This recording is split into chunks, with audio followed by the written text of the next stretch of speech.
I can do anything. Oh, I'd never been so scared in my life because I was like, this is when I die. Everyone thinks we're fucking mad, but we are. And we're going to convert the Burleigh Pavilion into a wholeness centre. We have this section of our brains right in the center. It's called the reticular activating system. And the sole purpose of this little lobe is basically to seek out more of the information that you're feeding it. How are you, man? I was like, I'm fucking whole, bro. Like, I am complete. I am full. I am absolutely in love with life. Yeah. I just had a little bit of a thought while we were doing that with our eyes closed. Should we do a meditation on air? We can do that. Manifesting is everything. It's not just the good stuff. It's the bad stuff. You can manifest shit stuff. If you, like, your life right now is what you've manifested. Dream so stupidly big. Fuck yeah.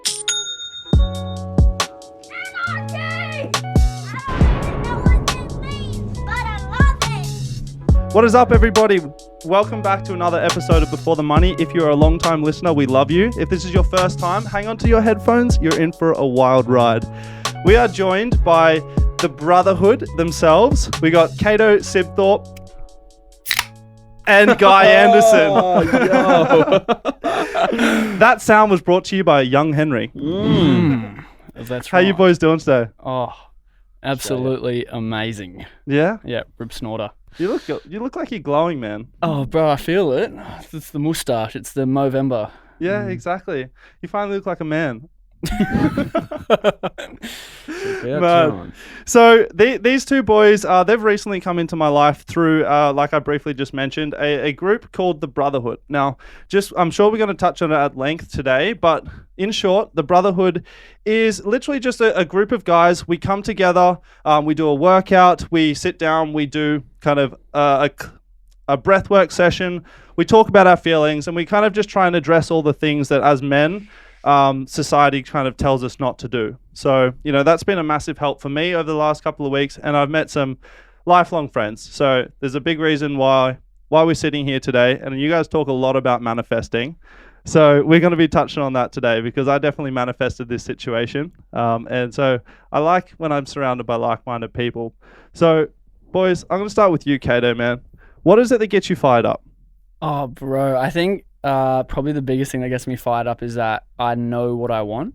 Like, I just know what I want. And I've had visions since I was like 18 years old of me doing really big, awesome things. And when I think about like things like manifesting and I get the visions in my head, bro, it makes me go wild, man. Like, there's something about doing those things. So like, for example, when I was like going through a bit of stuff, and I just was like, oh, what do I want to do right now? And I just fell in love with these skydiving videos.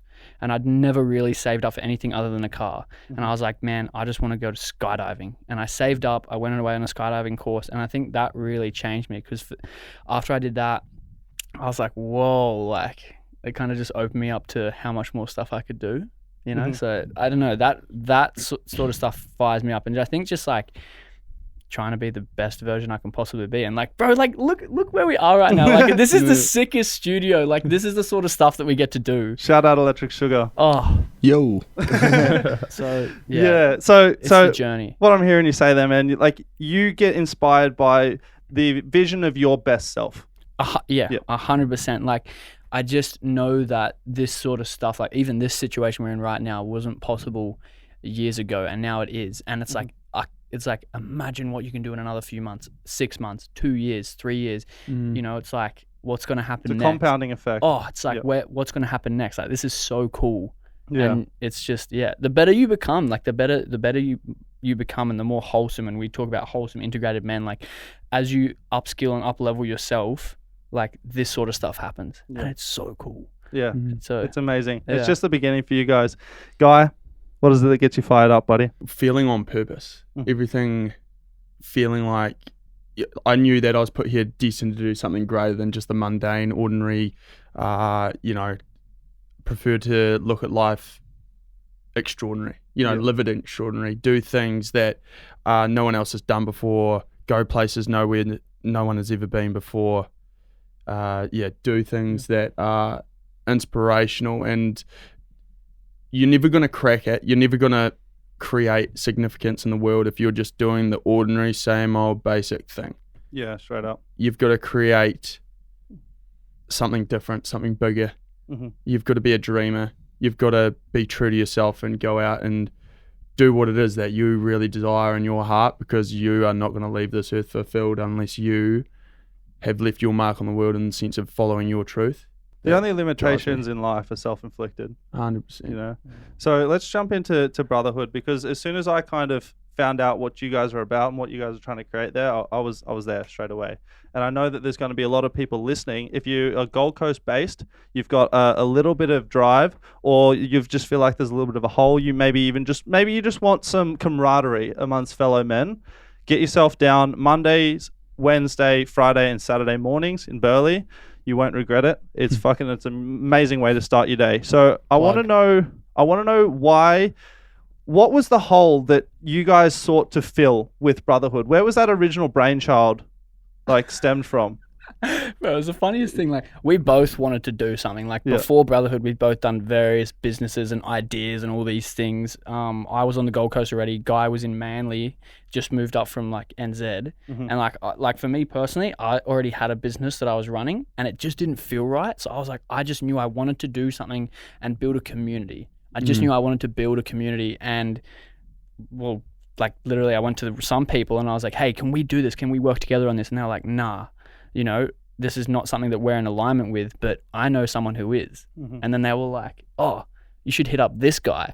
And so I sent him a voice message straight away. Guy. Yeah, that guy. Yeah.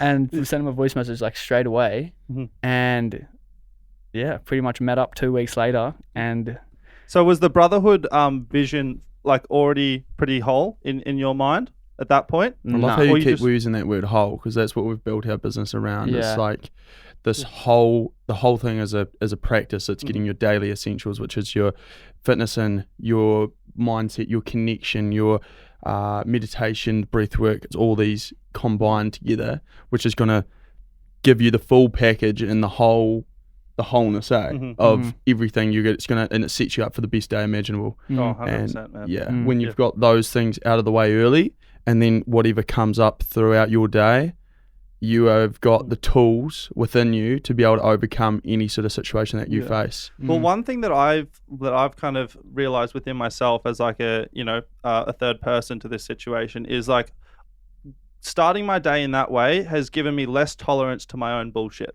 Yeah, hard. When I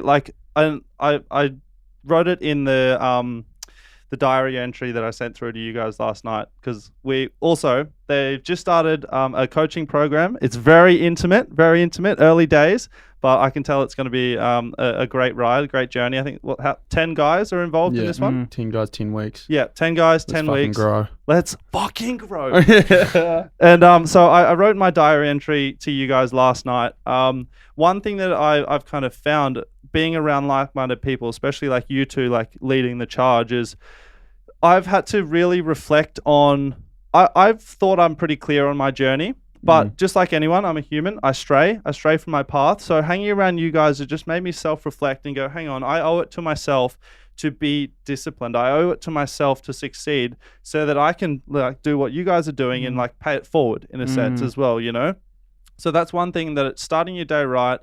You guys were talking last night about making your bed, and it's so funny how that tiny little detail really carries over to every element of your life, and it's just starting with those small little habits, 100%. So when Brotherhood when you guys came together, what was that relationship like? Did you guys hit it off instantly, or? Can I? Yeah. So Cato and I didn't know each other from a jar of hope. Yeah.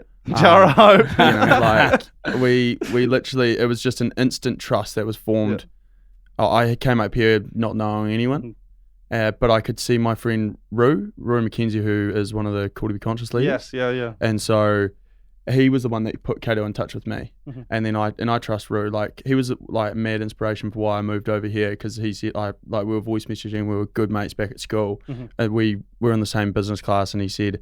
And I said to him on a voice message, I'm like, because all my parents and everyone around me was saying, don't go back to New Australia, you've got the COVID shit and whatever going on, and you'll never make it back. And I was like, I don't want to make it back. But I said to Ru, I was like, man, my heart's in Australia. I want to get back there. And he's like, you said it yourself, man, follow your heart. Literally, I was like, my heart was in Australia, follow your heart. It's like, no shit, I got to get back there. Yeah. And then moved up. He put me at Cato. He linked me up with Cato, and it was just instant. There was no questioning behind. And most people say, you got to be careful who you jump into business with and stuff like that. But we literally just formed a friendship instantly and just like took the charge on. This is what we want to do.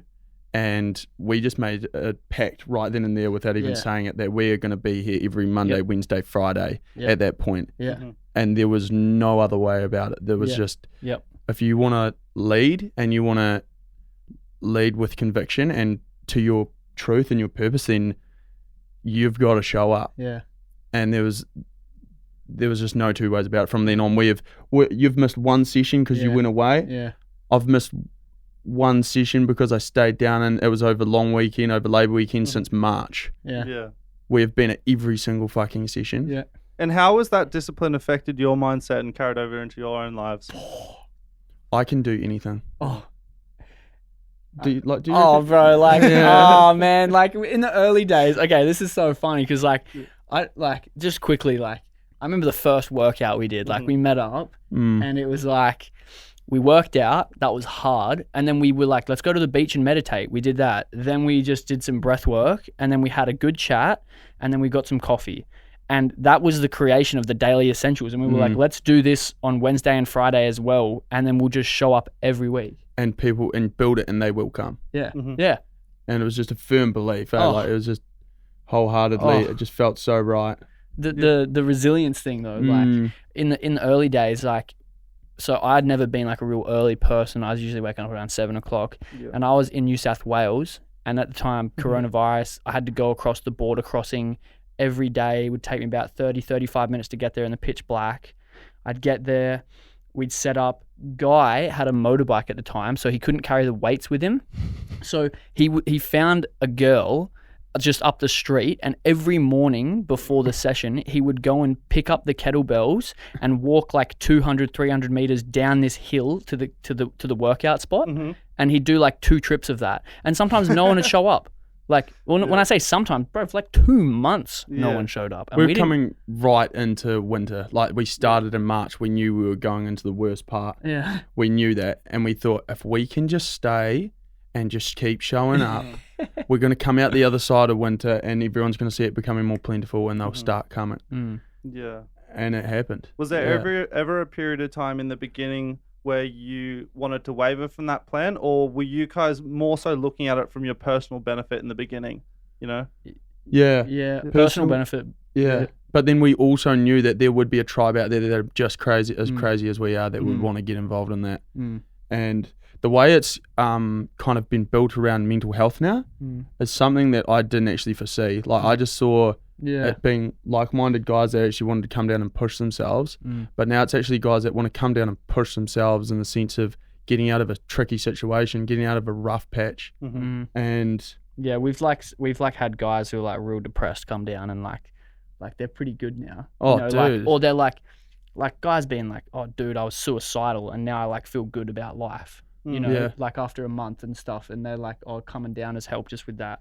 And it's just a routine. It's doing hard shit and being like, oh, I'm actually okay. Yeah. Like, and environment shift as well, you know? Well, I think the more adversity you can subdue yourself into in life creates a greater capacity or threshold to experience the lowest of the lows, so that you've got a greater threshold for happiness. Like, anywhere in between is going to be better than. And happiness means nothing without the dark times as well. Oh, exactly. You know, and that's the thing as well that I find, like, we're running away from pain and discomfort in our lives. Like, everything to do with our life has been there to make things easier for us. Everything is luxurious. You know what I mean? From the food that we buy to the clothes that we wear to the houses that we live in to the cars that we drive. Like, everything is comfortable these days. So you really have to go out of your way to test yourself, test your brain. You got to be learning new things. You got to test your body. You got to push it to the limit. You know, test your immune system, all that kind of stuff. And like, nothing has shown that more clearly than like the last 18 months. You know what I mean? So it's amazing to see a group of those kind of boys. Like, I'm new to the group. And like, I came in, everyone was so welcoming, you know, from the first time. And we're just talking about it. I'm late to everything. And I was late to the first session. But with that being said, I just pulled up, slotted straight in. And, you know, it's been happy days since then, which is good. But also kind of touching on the vulnerability as well. Like, it's something that we don't necessarily, as guys, usually feel comfortable to be 100% vulnerable. But when you're in a space like that, and you know that, you know, it's expected to be vulnerable, it's expected to be shared, you feel so comfortable. Like, I won't name names, but there was a guy kind of talking openly about his marriage at the last session, and, you know, he obviously felt very deeply about that. He was crying when he was sharing it, but at the same time, that was probably so powerful. Yeah, that was so powerful for him, because getting the words out, like, they can bounce around in our brain and they magnify and they become super ugly. But when you put them out into the physical world and you can hear them, they're just words and they're just thoughts. And it's like, it really puts everything into kind of context. So hats off to you guys for doing this. And I'm glad, you know, I've heard that 2 months in the beginning where you guys were slogging it out on your own, you know, really kind of makes the times we're in now really worth it. And who knows what position you're going to be in a year's time, you know? Exactly. It's so interesting you say that, like, see, this, like, I didn't know that the other day, and like that sort of stuff happens all the time, and we often we don't know. Yeah, like it's like we're in our own conversations or something else happens in the group, and it's just like, whoa. And I think sometimes it's like sometimes we can underestimate the impact that we have, because it's like guys just come and we're like, whoa, we did not know that we had that impact on you, and it's just like, it's kind of cool. Yeah. And it keeps you humble at the same time, because you just want to keep going, making it good, I guess. Yeah, 100%. So what is your plan for Brotherhood? We'll finish off this segment kind of on Brotherhood, then we'll dive into more so like where your heads are at, your future plans. I'm sure we'll dive into some philosophical shit as well, because these boys, they have lots of really interesting knowledge to share, and I'm sure we'll be able to bounce some stuff back. So what is your plans moving forward for Brotherhood and like the extension on that? Cato's the manifester, I'm the visionary. I can see out into the future, and like everything that's sort of been falling into place is like 100%. Like, I see it, and then he's able to attract that and draw that into our realm, our force field, our play. And so we've got like our biggest. Everyone thinks we're fucking mad, but we are, and we're gonna convert the Burleigh Pavilion into a wholeness centre. So it's going to be, so instead of going to a place where you actually lose consciousness, you're actually going to gain it. So it's a real polarity shift, and it's a real, paradox. And that's just one, like, so future, international. We're going global, 100%. It's going to happen. Where are you expanding into first? America first. That's where my head's at first, and even New Zealand, to be honest, because like they're so close. Guys from New Zealand anyway, we've got contacts over there.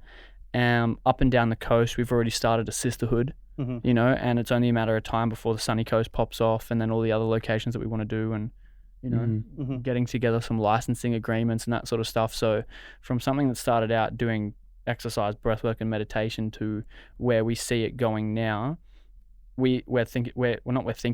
implementing it in schools. We're going into schools. We'd love to go into like different corporate workplaces and stuff.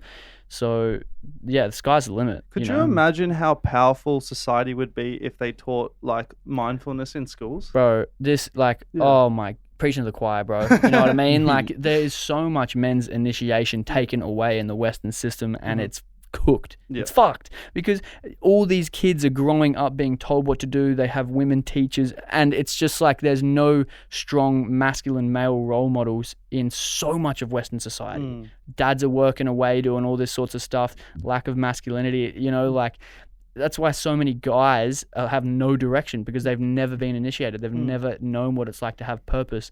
They don't know what it's like to have relationships with their own sex, let alone the opposite sex.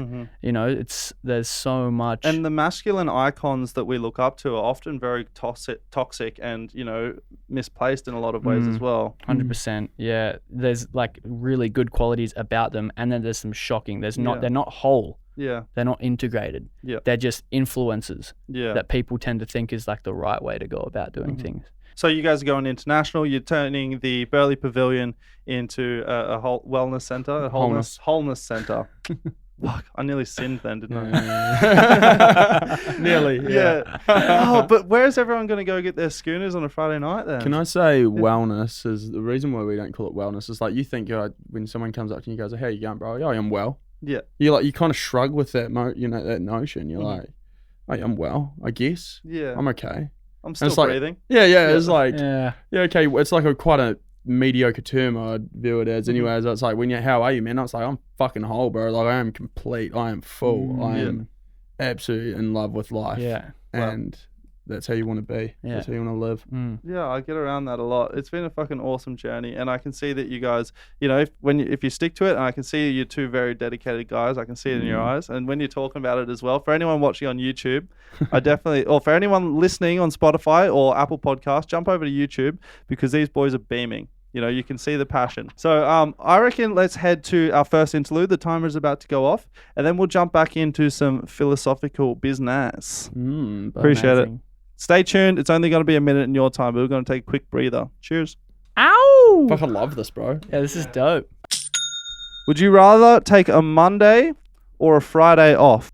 We've talked about this as well, bro. On Monday or Friday off? No. The thing is What day now, off? it's like the weekend doesn't exist to Yeah, us. nah. It's just the week. We Yeah. had this realization massively coming back from Yeah. gym one time, wasn't it? Or was it? I don't think I've actually had like a weekend. Like I don't go, it's Saturday. Nah. Yeah. Nah, like Sunday, we worked That's an all awesome Sunday. feeling. Yeah. And Gary Vee talks about it all the time. He's like, what do you mean weekend? Like, what's a Monday to a Thursday? And it's so true. And it feels good. Like, I think that's what it feels like when you're on mission. Like, imagine 200 years ago, 300 years ago, where they didn't know what fucking day it was. They don't like, it's Tuesday, time to lay the crops. Like, they're just like, But you were killed if you worked on a Sunday, though. oh, really? Yeah, that's the Sabbath, man. That is the day of Sabbath, bro. Yeah. Well, I've died many a times. Legit. And that's the thing, like, when you're on purpose, like, Yeah. it doesn't matter what day it is, because every day's a fucking joy anyway. Yeah, hard. You know? I remember dreading, like when your weekend would go so quickly because first of all you'd be so excited Friday finished and you get to your Saturday and then you think, fuck, I've only got one day left of the weekend. Yeah. And then you're worrying about it. And then because you're worrying about it, you're not enjoying it. And then Sunday comes around, you're hungover and you're like, fuck my life. And then you're like, God, I got Monday, I got fucking work again. Oh, it's the worst feeling if you went on Saturday and you're like, I have nothing on tonight. Like, no. Yeah. And now it's like, oh, all right. Doesn't matter. You've Yeah. always got shit on. Yeah, You know? yeah. Now it's like, yeah, there is no weekend now, it's just the week. Yeah. That's right.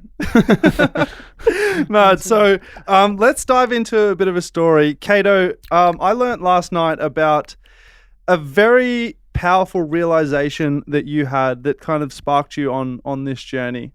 And so why don't you kind of delight our listeners with a little bit of that story, and then we're going to dive into some wacky topics and we'll see where this goes. Hang on, guys. We love wacky. Yeah. So crazy. My whole self-development journey. So I was very like, it's interesting to say this because like now I see myself as so conscious, and I wasn't, and I just was like just a normal kid just going through life, going through school and whatnot, and good student, school captain, all sweet. I came out of high school and I just got into like recreational drugs and stuff, and like I just it was drugs were just drugs. Drugs was like alcohol. Like I didn't know the effect they would have. I just thought it was a different feeling, and I just started doing it to be cool and be impressive. Like it was just like trying to be cool, trying to be impressive. Had was competition with my mates who get the most cooked. Long story short, ended up one night trying to impress these guys. Smoked heaps of weed and just freaked out. And I remember what it was feeling like, and I'd never really been conscious of what it would felt like to have anxiety. And I think you could call it an anxiety attack or my brain chemistry changed, but I remember a specific moment where there was a snap and I felt something, and in my vision there was this clear white like checkered table, and there was one box filled in. There would have been like 1,000 boxes, and one box was filled in black, and then it flashed away. And then as soon as that happened, I looked around and I had never ever seen anything like I see it. Like I was like noticing different facial expressions on people, and I was looking at things differently, and I could like see what situation I was actually in and what was actually happening that I'd never ever seen before. And it was happening like that. And I was freaking out. And for me, I was like, whoa, I'm like just out of the matrix. I was like, whoa, life is not real. Like, what the hell? Like, I'm seeing everything so differently now. And I thought that they knew that I knew, and that they were going to kill me. I just remember thinking that. And Like they as in the people in the room, or they as in the one, the higher like, power, the higher power or aliens or whatever it was. And I was like, they know. They're talking to me right now. I was like, they're going to kill me. And I was like, they're going to ring the phone and kill me. And then the phone started ringing. And I was like, nah, I'm freaking out. I'm about to die. And I'd never been so scared in my life, because I was like, this is when I die. And I was freaking out. And my girlfriend at the time was like, are you okay? And I was just like frozen, and I was like wanting to pick up the phone, but not wanting to at the same time. Phone stopped ringing. The scaredness feeling didn't go away. I couldn't go downstairs. I had to stay with people because I was like, I'm going to die. That night, I just remember freaking out, like having the worst nightmares in bed. And then I sort of just woke up the next morning, like just feeling different. Like I just felt different. I felt empty, I guess. And then I went home that day and I was sitting at the table and my mum was talking to me and she's like, are you all right? And I was like, no, I don't know what's happening, but I feel different. And I felt like my personality was taken from me. And since that day on, there was like a part of me that was just gone. Like I couldn't get the same level of happiness anymore. And all that my brain was doing was just constantly nonstop thinking of everything that I was seeing and taking notice of. It's like you live your whole life with really blurry glasses, and then all of a sudden you get the best pair of glasses and you see everything. But I was freaking out about it because I was like, I see everything. And yeah, I broke up with my girlfriend a couple months later. I moved to Brisbane, went to uni, and I was just completely by myself. And it just sort of like sparked me to probably the better part of a year I spent talking to myself and writing journals. And that's when I like started talking to myself and writing journals, and I started reprogramming everything in my brain. This is before I knew about self-development or anything like that. And I thought I'd like cracked the code. I was like, whoa, I'm a genius. Like I've cracked the code. You know what I mean? So I was like talking to myself every day in my head, writing. And I stumbled across the first self-development book was The 7 Habits of Highly Effective People. I just remember reading it and I was like, fucking great book. I was like, this guy thinks like me, we're alike, oh my God, like freaking out. And then I started stumbling onto these other books, and one thing led to another, and then, you know, isogenics happened and there was heaps of self-development there, and other relationships happened, heaps of self-development there. And I'm sort of speeding up heaps here. So I ended up finding NLP, and NLP, Neuro-Linguistic Programming, is what helped me integrate all the learnings. And being in the prac room where I like got to learn all about it, for me, it was more about learning about linguistics, because the amount of magic and weird shit and woo-woo stuff that happened in the room allowed me to be like, I'm actually not crazy. Like everything that I thought is so real. Like, so for anyone that's listening who isn't familiar with NLP, would you be able to give like a quick description on what that is? So NLP is the manual to your brain that you never got. And the interesting thing that NLP teaches you is that so many times in life you're like, I want to be rich, I want to be happy, I want to be healthy, I want to be fit, I want this, I want that. And it's like, well, if you really wanted it, you'd have it.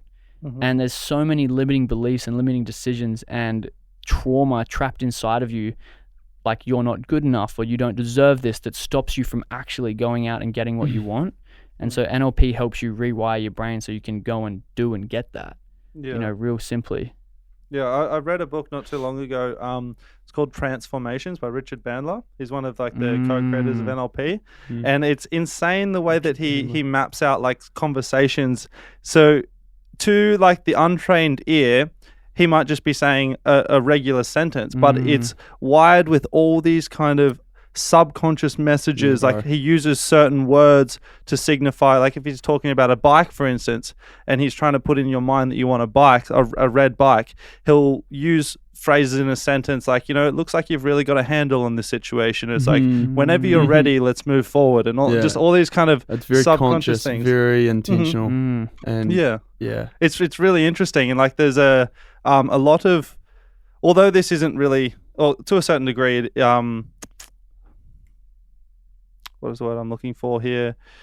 hypnosis is kind of to a degree like NLP, although they're not like one in the same. But 100%. that's what this book was more so about. Mm. And I just find like it's so interesting because the brain that we have is so ridiculously powerful, and at the same time so weak and Malleable. like we can change it. And my self-development journey really only started like out of school as well, when I moved to Sydney and started reading. Like I'd never finished a book until probably like 4 years ago. And now it's like a thing that I preach to everybody because it made me a proud human being. Yeah. Who you are, which is fucking epic.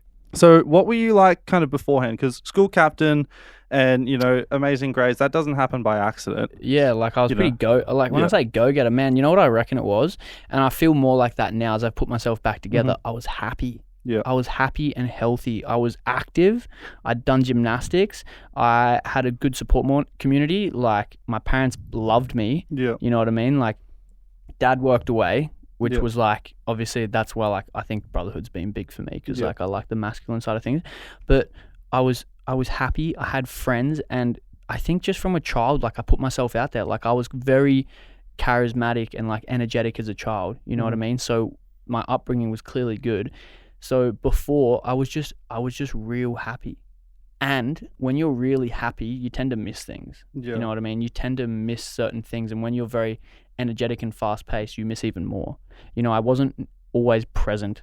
Yeah. I was just crazy doing all sorts of things and having fun. Mm-hmm. So that's what I was like before. And what afterwards I was like was super present, and I hated it because I was seeing all the shit in my life, and I was very, very weak to everyone else's shit because all I could see was all the other shit in the world. And I was like, whoa, I'm super sensitive to this. And that's all I could see. That's all I was thinking about. And obviously that's all I was thinking about. That's all I was getting back in my life. So yeah, and environment was a massive part of that. And so Guy, like how does your kind of journey mesh in, with Cato's in a sense? Because obviously there's a reason why you guys kicked it off so well. I've never had like that moment where, and I haven't had a psychotic trip. I haven't had something, I haven't found anything where I've needed to go, this is it, my life-changing moment or anything like that. I've just constantly been on an uphill, gradual fucking climb, and it's been a lot slower, I've felt at times, in comparison to my friend group, because I've been willing to just stick it out and just trust my own process and actually not just settle. Yeah. Like for just the ordinary stuff. So I've always thought there's got to be something more. There's got to be something better. I'm willing to try. I'm willing to learn. My connections with other guys and why I give a fuck so much probably is because I never had that as much going through. Like my dad, I have the best relationship with my dad out of my entire family. Before I left New Zealand, I only learned the other day that I'm the only one that's spoken to him from my family since. He was never really the most ideal role model, but I've learned from his mistakes, and it's shaped me to become who I want to be, because I don't want to be like him in the most grateful and loving way possible. Yeah, I say that, yeah. And so being the eldest of the family, like my other brothers have looked up to me in the sense of, or and what to do. But I haven't had that role model figure, and I've always just craved that. Like I've always craved an older brother or someone to look up to, at least just give me some of the answers, man. Give me, show me the way. And I've never had that. That's why I've always just been constantly searching. And it's probably, I've had mentors along the way, which I'm so grateful for, because fuck, I'd be lost without them. I remember my first proper mentor I paid 10% of my income to weekly. Which wasn't a great deal at the time, but, and all my mates were like, oh, you're fucking crazy giving your money to that guy, blah, blah, blah, and he has taught me so much.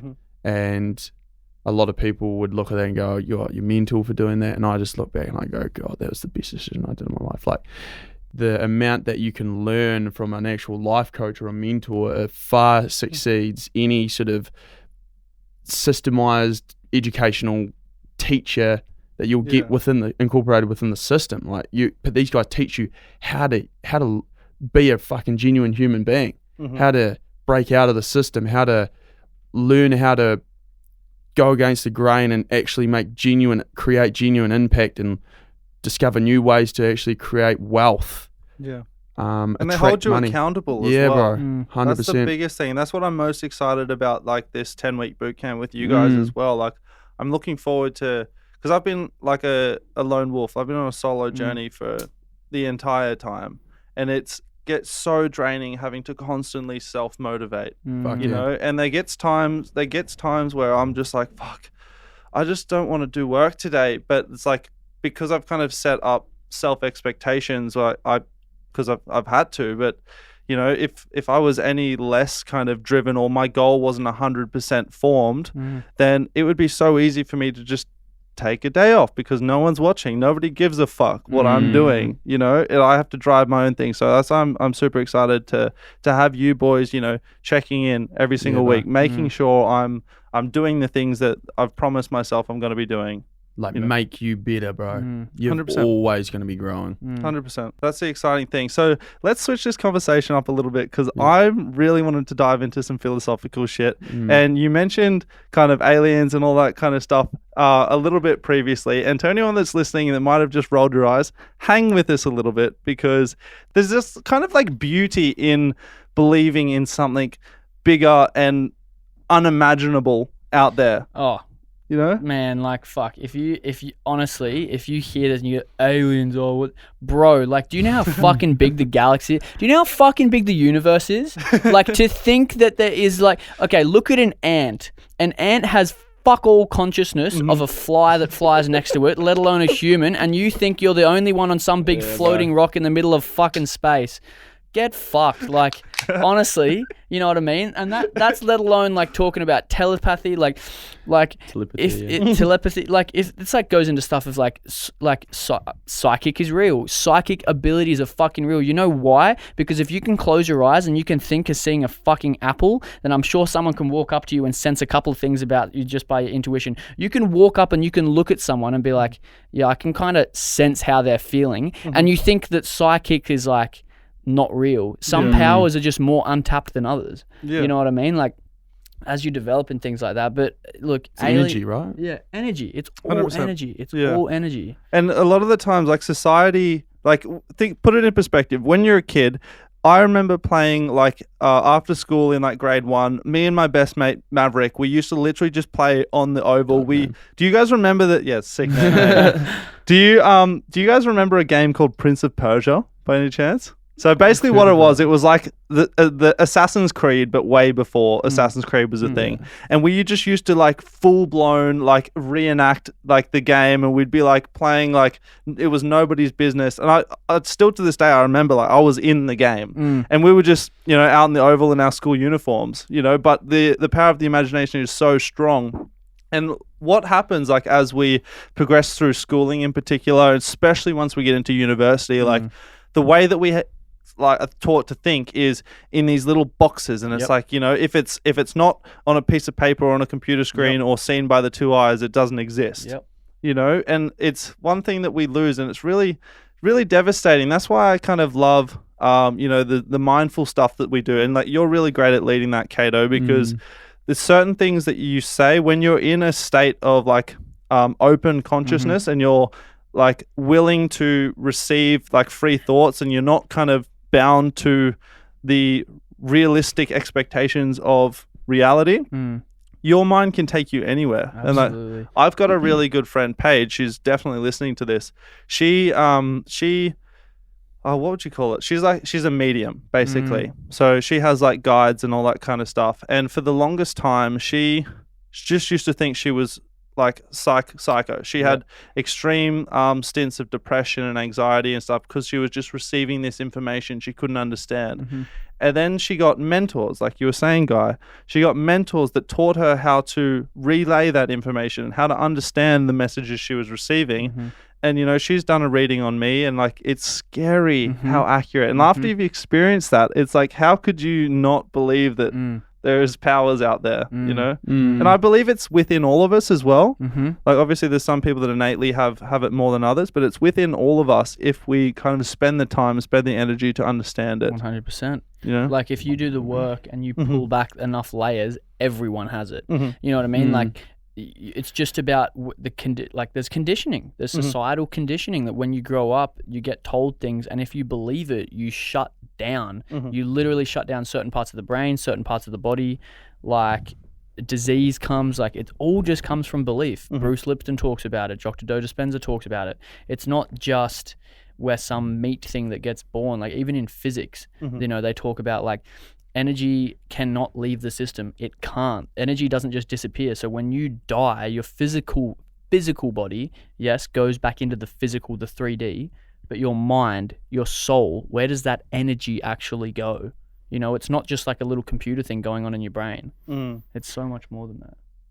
I wanted to interject there and earlier and just say, like, when you're saying doing the work, and I feel like with breath work, and when you are getting downloads and you are just getting all these realizations come through and all these profound things simply just through natural breath, like just really just conscious breath, and you're drawing it in, and you go and you sit into a holotropic breath work for 30 minutes, especially advanced alpha, when you're fucking fasted and you're getting insane downloads. You're going places you've never fucking been before. That we've had guys come out of the advanced alpha breathwork ceremony and they go, I've done every drug under the fucking sun, but I've never experienced a high like that before.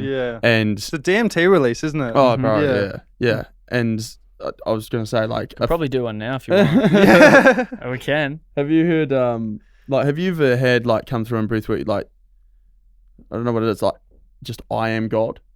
Like, I've had so many. I've had that on psychedelics before. Yeah, do you know what I mean? Like, you're not alone. Like, everyone's had that. If you've gone hard enough and you've really gone into another realm, then that comes through. And I know so many other guys that have been there, and they've literally realize they are like they're either one with God or whatever their God is, universe, spirit, or source, or whatever. Yeah, I had this amazing moment when I was down in Sydney, and my girlfriend at the time and we did some psychedelics, and we just had a picnic down on the harbour. It was beautiful. I just finished reading like Steve Jobs' book, and like Steve Jobs is he's my man. He's the fucking man. He is a fucking G. Psycho, but that's what it takes, right? Yeah, hard. And so I just finished reading that book. I was like tripping out. I was like kind of walking into the water. It was beautiful, crystal clear. And you know when you're on psychedelics, everything's like glistening. And so I was just like, beautiful. I was saying to the water, I was like, thank you so much for like letting me like just be a part of you. Like, thank you for welcoming me in.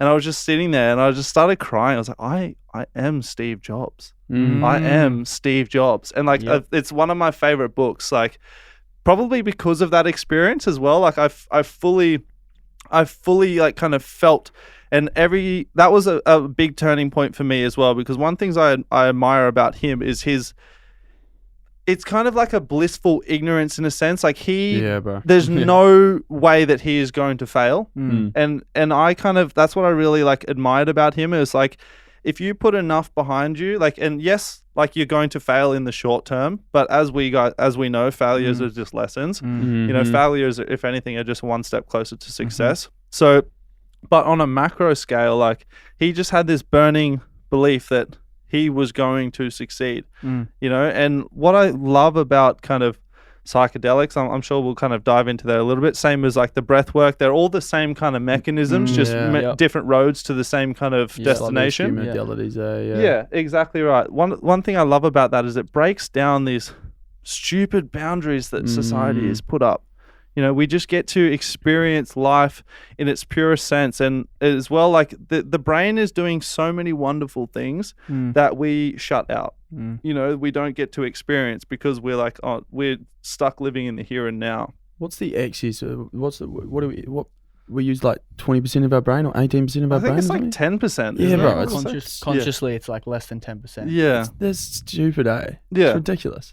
Actually, we use 100% of our brain. However, like consciously, what we can take in, we only use 5 to 10% of our brain. So it's like, obviously, like we're using 100% of our brain all the time, but it's not like, it's like when you're running a computer, you're only using, 5 to 10% of the processing power. If you using the apps you have open. Yeah, if you use 100% of it at once, the whole thing's just going to blow up. Love that analogy, yeah. One thing that I really love about this journey that kind of we're all on is the willingness to talk openly about this stuff as well. Because, you know, like, I remember if I was to have this conversation with some friends from school, like, they'd be like, what the fuck are you talking about, you idiot? bro. You know? Oh, Yeah. when you fully just surrendered, like, I want to do a plenty of posts about, everyone used to say, God, you're so gullible. Like, I'd be so quick to fall for someone telling a insane story that that was so imaginable that no one else would be able to wrap their grasp around and believe it. But it's like, I was like, fuck, guy, like, how did you fall for that one again? But now I look at it on the flip side, and it's like, it's because I'm open-minded. It's because I believe that anything is possible and that the sky's the fucking limit. Time flies. Damn. Should we go into a third session? I feel like we have to go into a third session. I'm keen. Yeah, all right. Guys, that was our timer. Thank you so much for hanging around. This has been an awesome one. We're just warming up, so we're going to go into a third session, I think, on this one. So we'll see you guys in a minute. Peace and love. How are we going in the booth, Scotty? Can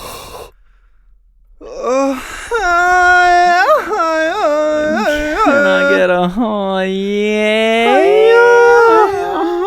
Brother who? Brotherhood.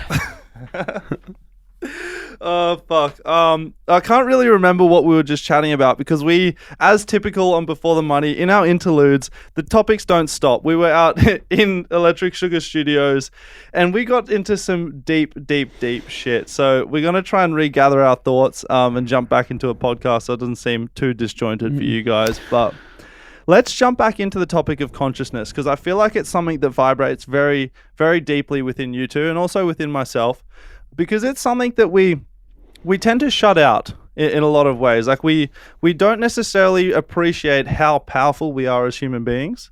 So, and I feel like being conscious and being president. That was not by coincidence. That was not by coincidence. Cato for president 2024. That's right.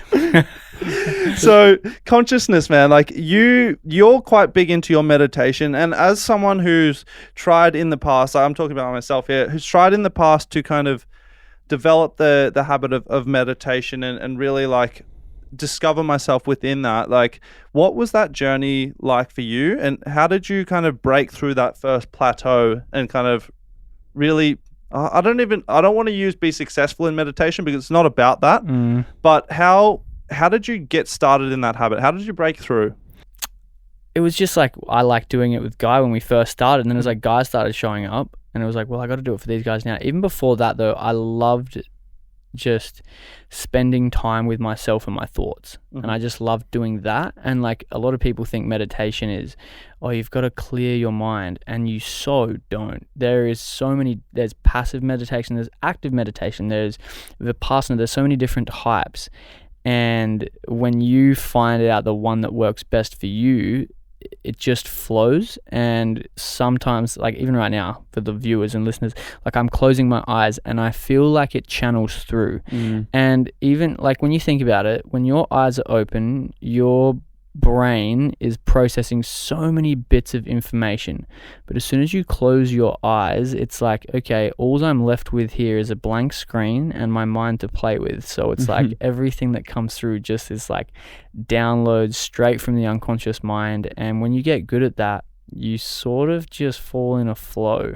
And so for me, it was accidental, and accidental also being conscious at the same time. So it was a process of practicing how do I get into this state for these people, and it just developed like anything. Like going to the gym, you build your muscles and you get stronger, and I just started to tune into this power that allowed me to bring out what I was feeling, what I was going through language, and then express that through my words to all the people around me, and they just started having pretty profound results. I just had a little bit of a thought while we were doing that with our eyes closed. Should we do a meditation on air? We can do that. Yeah? 100%. All right, let's go for it. Now, for everyone listening, this is a first on Before the Money. Just close your eyes and just really, really relax into your own being here. No one's watching. Doesn't matter. Just relax and discover yourself. 100%. Should we take 3 deep breaths through the nose first? Am I leading this one? You got that, bro. I Run got it. this one. So obviously, if you're driving a car, pull over. And if you're driving, listen to this. And yeah, just keep listening. And it's just important to notice. So just close your eyes down just for a moment. And just bring all of your attention into the surroundings. You might be sitting in a car. You might be sitting in your room. You might just be listening to this podcast. And you just tune into the voice. And just feel whatever's underneath your bottom. Maybe you've got a desk underneath your arms. And just being completely still. And just notice what it feels like to be completely still with your body. When your eyes are closed, the only thing here right now is just you. Just your body. It's like a big container. When you focus the energy in the space between your ears, it's like an ether. It's the space for new thought. It's the space for new energy. It's the space for new creation. It's a very useful space. You can almost look at this as your toolbox or your crafting table. Whatever we create in the mind, you can also create in reality. If you can create it in your mind, you can hold it in your hand. Everything that is created in reality is first created in the mind.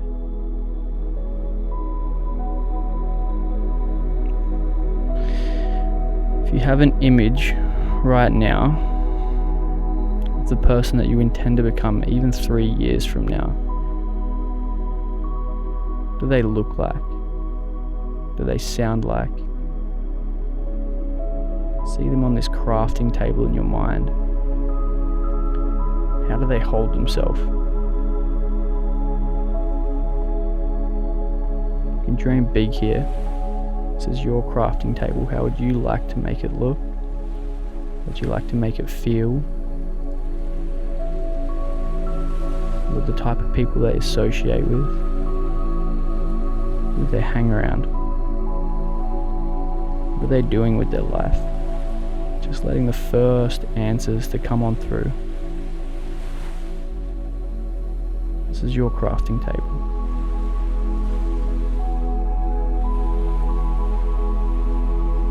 If you were to feel into what it would be like to be that person now, what would that experience be like? What would you notice differently? How would you think differently? How have you improved yourself? Become more conscious?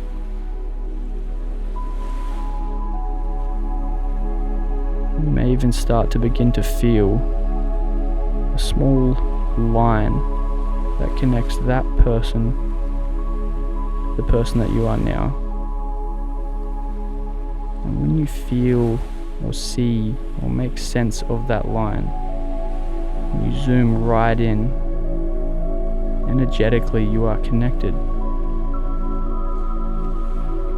And if you can create an image or a feeling of that person in the future,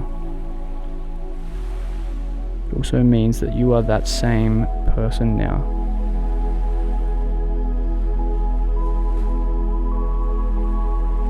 And if you continue to focus on this image and this feeling every day,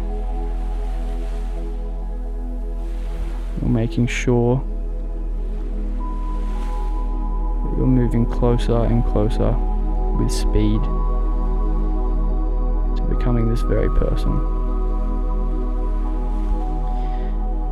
I'm going to count down from 10. By the time I reach number 1, I'm going to have the consciousness of the same thoughts of this person in the future, the same feelings, the same downloads. Awake, alert, feeling better than before. 10, 9, 8, 7, breathing into the new reality. 6, 5, 4, 3, almost there. Getting ready to come back, fully alert, feeling better than before. 2, 1, eyes open, fully awake. Back into the place that you're in, feeling alert and better than before.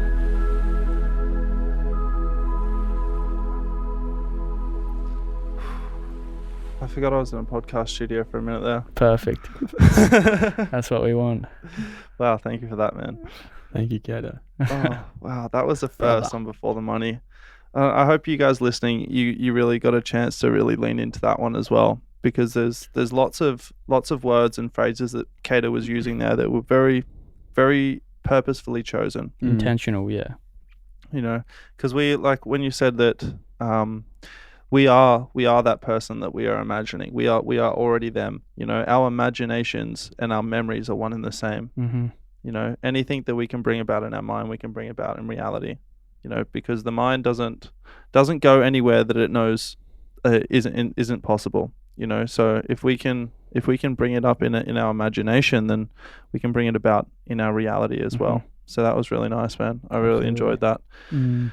So on like that topic as well, I know you're both really big into like vision boarding and making your kind of dreams physical here. So Guy, why don't you kind of take the reins a little bit here, and how important is that, and then let's kind of talk about how you go about it. So I've only recently taken a conscious approach towards manifesting. This is through Cato. Cato's like the king manifester. I'll let him tell his own story, but my story, I used to do all the things, man. I set my screensavers to, you know, the things that I used to want, and for fucking sure I brought that into my reality. I manifested that into my reality, because when you wake up and you say that every morning, what is your mind doing? It's taking a conscious approach to actually attracting that into your realm, into your life. And so recently I did it with the Brotherhood truck, where I was so very particular and meticulous in my I took photos of the exact rim. When I would see something out about, I'm like, that is what I want. That is exactly what I want. I'd take a photo of that and I'd just install it into my mind so that I could have it come through. And so there's a long-winded story as to how I got this exact truck that was, you know, discounted, which was, you know, like, but it had everything lined up, and it came for me. Like everything was for me, exactly as I wanted it. You know, no one else got the specials, no one else got the rims that were thrown on it for free, no one else got the black tinting or anything like this. Like, it was all for me, just me. And even my vision board now, when I get these images and I print them out in color and I stick them to the board, and I wake up every morning and I see that. And I remember years ago when I first came to the Gold Coast, and I was 10 years old, from New Zealand, and we just came on a family holiday, and I said, I'm going to live here one day. I'm 100%, I'm going to live in Australia. I used to tell my mates I'm going to have a beautiful Australian girlfriend. She's going to be my wife, blah, blah. She's going to be blonde. She's going to be a nurse, because my mum was a nurse. That means they're compassionate, caring human beings. And I put a photo of Elise Knowles up on my vision board, and because when I searched her, and she came up with Chris Hemsworth, and everyone says that I look kind of like Chris Hemsworth, and so I was like, that's meant to be, and it's them two standing next to each other. And then when I put it up on the board, and my housemate goes, God, that chick looks exactly like Georgia, and I'm like, fuck off, no way. And so Georgia's my current partner, and I'm so stoked. So wow, that's beautiful, man. Yeah. What about you, Cato, man? What's your approach to vision boards, manifesting? It's like really just pretty similar, you know. Like, if you just put it in front of yourself enough times, it just happens. And if you say enough times, I want this and I'll get this, you just get it. You just do. So it's like the same thing on my phone. Every single time I flick sideways, there's an image of what I want. I'm really like the approach of writing down exactly like, okay, say like early this year, I wrote down in February what I want a year from now, 3 years from now, 5 years from now, 10 years from now. And I'm getting all of those things. And what's sick is that if you do it enough, you'll get it earlier. You get it way earlier than what you expected. You know, like I manifested the place I'm living in right now. I know I did. And can I interject and just say this is entirely true. Like he now has a place. I want to say a mantra. That's not. It's like a book holder. A book holder, like a where he has his old manifestation diaries, and you can flip through the pages with years that are projected into the future, and they line up, man. It stacks up. It's fucking. It's cool. It's crazy. So we have this. For everyone listening who's not familiar, we have this section of our brains right in the center. It's called the reticular activating system, and the sole purpose of this little lobe is basically to seek out more of the information that you're feeding it. If you're looking for, a black Hilux ute and you're on car sales, you're looking for black Hilux utes, everywhere you drive, you're going to see black Hilux utes. Yep. That's the reticular activating system seeking out more information of what you're giving it. And that, ladies and gentlemen, if for all you science people out there that need cold hard facts, that is manifestation. Yeah. And like to talk even more into that, like people are like, I don't believe in manifestation. It's like, you just don't believe in it because you don't understand it. Like your life right now is what you manifested, and you're like, oh, but I hate my life, or I'm depressed, or whatever. It's like, yes, because you previously haven't been conscious of your thoughts before this moment. But if you can take a step back and look at everything you're thinking about right now, it's creating your life. Every single thought, feeling, emotion that you are currently experiencing is creating your future. And that's manifesting. Like when people hear about manifesting, they think all the good stuff. It's like, no, manifesting is everything. It's not just the good stuff. It's the bad stuff. You can manifest shit stuff. If your life right now is what you've manifested. So it's like, really, it's positive manifestation. So when people are like, I want to manifest stuff, it's like, well, you already are. It's like, you want to, what do you want to manifest? Like what being conscious and being in control of what you bring into your life rather than responsive. So we've got about 10 minutes left on this segment. I can't believe we've kind of gotten through the third segment already. But is there anything, because I know there's going to be lots of Brotherhood boys that are tuning into this one, is there any kind of message you kind of want to pass on, or any kind of words of encouragement, whatever's coming to mind? Our business is built around community. Yeah, it's built around, we couldn't do what we're doing currently without the support of those guys believing firstly in us, and we're just so grateful for that we can be humbled in the fact that we've been at the helm, the ones drawing these guys in and connecting these guys together, but without them showing up and believing us, then none of this would exist. 100%. And we just want to express our deepest gratitude towards each and every one of the guys that have showed up, whether you are still with us or you're afar and coming back because you've had to leave or whatever. We thank you all greatly, and for all the brothers, past, future, and current. And we look forward to meeting and seeing you all. We are here. 100%. And we are waiting. We are whole. And we are whole, brothers. That's good. No, I do. I think that's true. It's like literally we could not do this without them, and it's weird because I used to hear people say that all the time, and I'm just like, oh, I don't understand it. But it's like now it's like I actually understand that. And if I was to give anything, it would just be like, dream so stupidly big. Fuck yeah. Like dream so and I always use Steve Jobs example because it's like, I bet that guy didn't just go, I want to create this iPhone and this Mac and this. I reckon he had dreams so large, so massive that he eventually didn't get to see into fruition. And it's like everything that he created in the world was just like the byproduct of his massive vision. Like shoot for the moon, and even if you miss, you'll still be among the stars is so true. Because if you just go, oh yeah, I'll just go for this week, it's like, and you don't, and you might not get it. You know what I mean? It's like, whereas like if you're like, oh, I want to smash and do this and do this and do this and this, at least you dreamed, and at least you were brave enough to think so big, and it's uncomfortable. And share your vision. Yeah. Like share it, bro. Put it out there. Like express how much you want it. That's manifesting as well, right? Yeah, 100%. Speak it into existence. Yeah, exactly. Like, because you never know who's listening. You never know who's listening as well. Someone could be like, oh, I admire that passion. Here, let me give you a step in that direction. That's one thing that I've found as well. Like everyone, the vast majority of people are so willing to help. you know, mhm. and that's what's been amazing. Like Scott and our relationship is fairly recent, only the last kind of like 7 or so months. But just being around like a group of individuals that they're on a journey, even though our journeys are entirely different, we can still help each other. We can still, you know, push each other on. We support each other in so many different ways. Like if your dreams are big enough, it takes an army, Yeah, bro. you know, and it's amazing. So I really, really, really, from the bottom of my heart, I thank you guys for everything you're doing for me over the last couple of weeks and into the future as well. I thank you for coming on, sharing your stories, sharing your perspective, sharing your mindset. I know there's lots of people that, you know, the right people who have stayed right till the end. They've gotten what they needed out of this episode, and I hope that you guys got what you needed out of sharing it. Yeah, bro. You know? No, thank you so much for having us on. We're extremely grateful and honoured to be on here. And we love the community that you're building, and you're a brother. And yeah, we are stoked to have like-minded guys like you tuning up each week, because the value that you add back into the community is phenomenal. So yeah, glad to have you a part of our tribe, bro. Yeah, thank Amazing. you, bro. I'm going to drop their social media in the show notes, whether you're on YouTube, Spotify, whatever you listen to this on. If you got an ounce of value out of this, please take a quick screenshot, post it on your channel of choice. We are trying to spread a good message here, and it really does help.